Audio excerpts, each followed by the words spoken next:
Can we stop pretending Oshi no Ko is unpredictable? Before I watched episode 1 of Oshi no Ko, I thought it was interesting that fans of the manga placed a huge emphasis on spoilers. Generally, I like to read the premise of a show before going in, but it's not really a big deal. It's quite unlikely that spoilers will affect my experience significantly unless the show is built around the twist, although I'd say that those kinds of shows are far and few between. Even something like Madoka Magica feels like it's made to keep your attention with the twist as an imperative part of gaining attention for the show. Hence why people advertise it to people even if they quote-unquote don't like magical girl shows. I went into Oshi no Jo, my favorite anime, spoiled, but it didn't affect my experience at all. However, I do think there were some things in that show that could have been spoiled that would have hurt my first viewing experience if I'd known about them. All these words to basically say, I don't really care a ton about spoilers, but would generally prefer to have the blind or slightly informed experience. If a spoiler would get me into a series I otherwise wouldn't watch, then sure, I'm all here for it. But if I intend to watch or read it already, then I'd rather go in knowing as little as I need to. Oshi no Ko is not a show where I think this matters even a little bit, at least as far as the anime is right now. This show is very predictable, and most of the twists you will see coming from very far away, which is maybe why the writing of the series and the unanimous praise it has received has annoyed me quite a bit. Now, before I start my usual contrarian nonsense, I'd like to say first that I actually like the show overall. I'd probably give it a 6 out of 10 right now at the time of writing, which is still a positive score. But people praising it as unpredictable and showering it with constant praise for its writing really got under my skin, so I'd like to talk specifically about how predictable I felt the show was. I plan to do a whole nother video hitting on the bigger issues I have with the writing in terms of the themes and characters, but for this video I'm just focusing on the early impressions. First, for full transparency, I would like to make it clear that I read before watching that the show had something to do with reincarnation, so that bit was spoiled for me. However, this is the least meaningful spoiler you could ever read about the show. If you're paying any amount of attention to the actual dialogue of the show or have any knowledge of the tropes or general narrative structure, it's extremely obvious that the main character, at minimum, is going to be reincarnated and probably the one other relevant character who is not Ai herself. I was really surprised to read people online thinking that there was any way we were going to legitimately follow this random doctor's perspective on Ai becoming a huge idol and having kids while doing it. One other person in this hospital has any apparent personality, and none of the designs for him or anyone else in the section have any amount of thought or effort put into them that signals that they could be recurring characters in any way. They're all very plain looking, aside from Ai and her manager exactly, who will obviously be the focus. Going at all this from the doctor's perspective is just too plain and generally will leave us soon detached from Ai, so you know that it really can't last that long as the POV. I can forgive this amount of meta-knowledge not impacting what we think is going to happen. Not everyone is analyzing it in their heads to this degree in this 15 or 20 minute segment. It's not really an important thing, just kind of a sinking feeling of already knowing what's about to happen. However, the bits I cannot forgive are the truly horrendous writing and dialogue in some of these scenes. Notably some of the bits that random background characters say. I think 2 separate times in this 20-minute stretch, a random character says, in no uncertain terms, "Wow, wouldn't it be weird if you were reincarnated as your idol's kid? That would be so strange. I really like this idol though. I wish that would happen to me." I'm sorry, but what the fuck is this, man?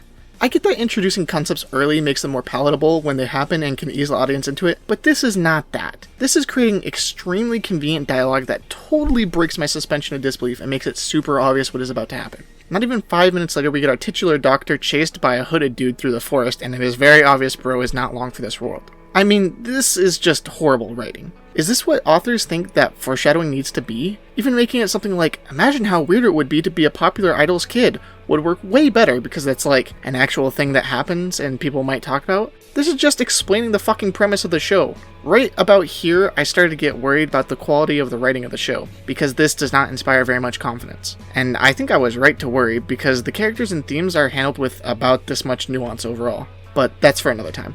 So the doctor very stupidly chases the hooded dude through the forest with no weapon or plan or attack or anything without contacting anyone beforehand, and we know he's gonna get owned. I thought he was gonna do the smart thing and go back to the hospital quickly and tell them to up the security or something, like a reasonable person would do. But no, the plot demands that he dies so he can be reincarnated as Ai's kid. And sure enough, hooded guy gets the jump on him and pushes him down a cliff, killing him. Then he is reincarnated as one of Ai's twins that she has. I actually don't really have any problem with Sarina being the girl twin because, while we can guess that obviously the exact only other named character is going to be the other twin, especially given that she's also dead by this point, it's not really an issue. The show doesn't have our doctor, now Aqua, go, "Gee, it would be weird if Sarina got reincarnated too," all stilted although he does have the same idea occur to him once, but in a way that feels actually diegetic. My problem with the next segments is mostly just the really cringy stuff Sarina does while she's a baby, like the whole breastfeeding gag or the bits where she's on the phone getting into flame wars about her mom being the best idol ever. That is like kind of funny in concept, but in execution just felt really butchered and made me cringe a bit instead. I think that kind of joke would maybe be more tolerable without the voice acting and whatnot and working better in the manga, but I still just don't really like it. It's kind of lazy. And now we get to what this video is really about, the big spoiler. The part where everyone says, oh man, don't talk about this, it's a huge spoiler, and all the people cry when they get to that part at the end of the first episode / movie thing. People were really surprised at this one, and I know a bunch of people who were upset about it and clearly didn't expect it. It seems like the general consensus online has been that it was shocking but really good. I'm going to be real with you though, as something that I was not spoiled on beforehand, this was beyond predictable. Now, the first thing you think about when discussing this show with anyone or trying to get them to watch it is the first episode. It's 90 minutes long, movie length basically. So you always gotta say to people, the first episode is basically a movie. And then either they strap themselves in or give some zoomer excuse as to why they can't sit still without Subway Surfers on the side for like an hour straight. But to anyone who was watching this without reading the manga, did you ever ask yourselves, why is this a movie? Maybe? I certainly did, because when the Doctor dies and is reincarnated as Ai's child, Aqua, I immediately felt like it was kind of a good stopping point. It happens around 20 minutes in and would serve as a good hook for an episode 1 ender to get people engaged in the new story. But the episode doesn't end there. There's like 70 minutes left, so I started to wonder why they didn't do that, and instead went through the tons of extra effort to make one episode basically a whole movie. The answer is pretty simple when you think about it. It means that this movie will conclude a whole arc and probably act as some kind of prologue.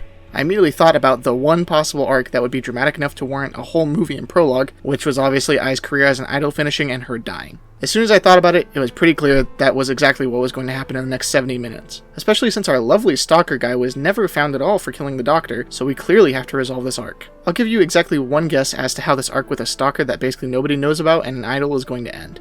I think that as you get closer to the end mark of episode 1 though, it becomes more apparent what is going to happen to Ai. She starts to see way more mainstream appeal and popularity, and even has like a big event scheduled at like this huge dome, and it's a big deal. As she gets more popular, it kind of feels like she's outlived herself as a character though. There's not really a ton more to add with her, with what there is to add being resolved with her death, as her getting big kind of feels like the climax to her story.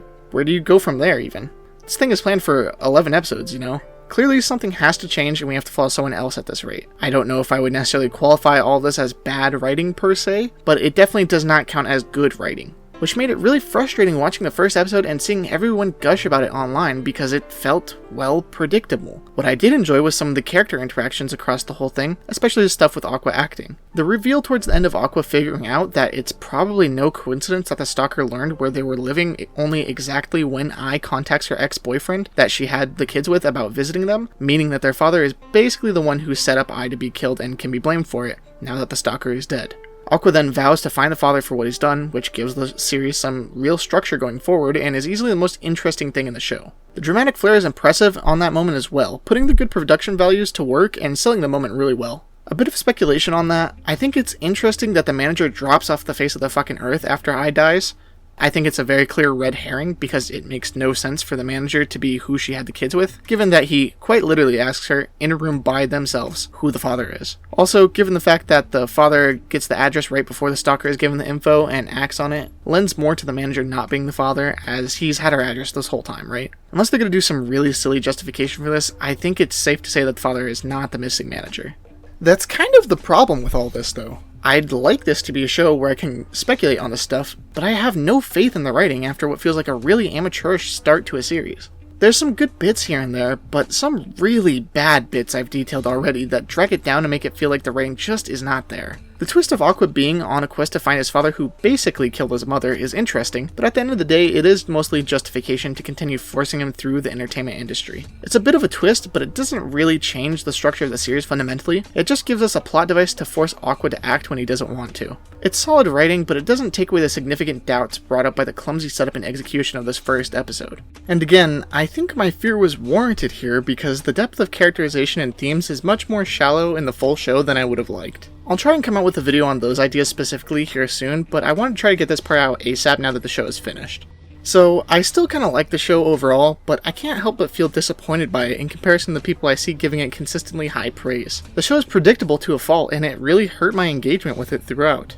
Let me know your thoughts on the show, positive or negative, and I'll see you in the next one.